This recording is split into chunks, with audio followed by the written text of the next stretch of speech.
We have a new thing in this generation, thanks to, the beautiful publishing company of ArtScroll. We have Chumash and ArtScroll. It's a new thing. You saw that in the Shulchan Aruch, Chumash and ArtScroll. So we're going to have now today a session in Chumash and ArtScroll, okay?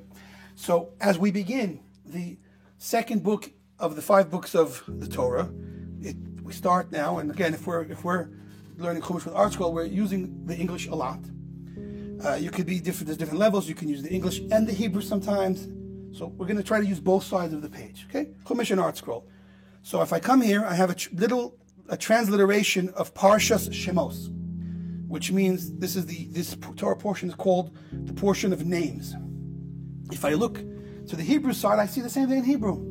Parshat Shemot, the portion of names. And in fact, the book itself, the entire book that we're going to go through now for several weeks, it's called the book of Shemot in Hebrew, names. When I go to the other side, so they have a transliteration Shemos, names, and then they have another word here, Exodus. And that becomes confusing. Why is there one word on the Hebrew side and ArtScroll slips in another word on the English side? Exodus, not even an English word, Greek. Exodus. Exodus is essentially, what Exodus means is to depart, right? It really means Geula. It means the redemption of the Jewish people. The Jewish people left Egypt in this book. That's the big climactic event is when after 10 plagues the Jews up and leave Egypt, and so that's Exodus.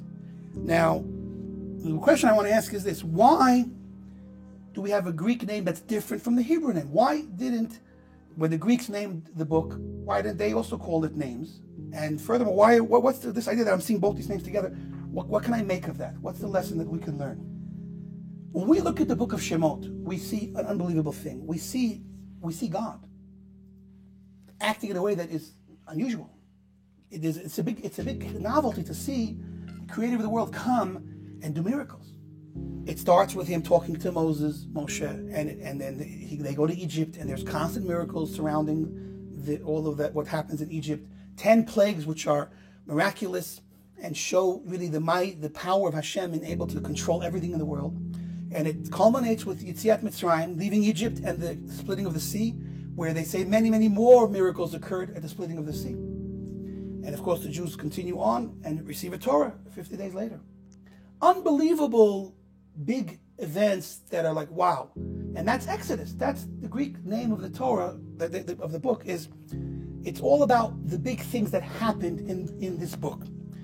But what I would like to say to answering my question is this. Ironically, when we speak about God, so let's be honest, is it so spectacular? Is it so impressive that God can make a miracle? I mean, he's the creator. Of course he could make miracles. So the real point, and the Ramban, Nachmanides mentions this, is that for God, both nature and miracle are really one and the same. God can do anything, and he doesn't have to do big things. He can do small things, and he can control everything in whatever way he chooses. So miracles are not really what makes God so impressive. God's impressive anyway without the miracles. So what's the big deal of this book of Shemot? What's so important? What's so special about this entire book that tells us so many miracles that God did? And I think the answer is in the very name that we say every time we look at the book. Shemot, names. Whose names are we talking about? What is this book about? So if you look, it says, Ve'ele Shemot B'nai Yisrael. These are the names of the Jewish people. And so what the Greeks missed, that the rabbis understood to know that this book should be named, the name of this book should be names, is this. When talking about Hashem, it's not so much that he did miracles, but who he chose to do those miracles for. That's the point of this book. This book is about Hashem saying, I'm with you, I care about you, and therefore I'm going to take my time to govern over you and show you miracles, all because I love you, all because I care about you. That's the message of the book. Not the miracles, but the love, the attention. That's what Sefer Shemot is about, and it's about the names of the Jewish people. When you talk about names, so it's very personal. Every person is unique. There are no two faces that are alike, and no two ways of thinking that are identical. Even twins, I am a twin actually. We're not identical. I'm pretty handsome. I'm not sure about my twin, by the way, but some say he's handsome too.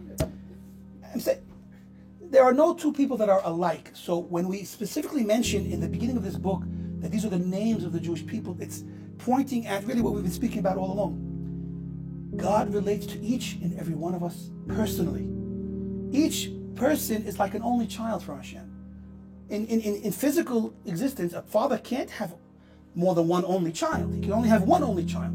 But Hashem is not limited like that. For Hashem, each one of us is his only child. Beni Bechori, it says it in Tehillim, my firstborn child.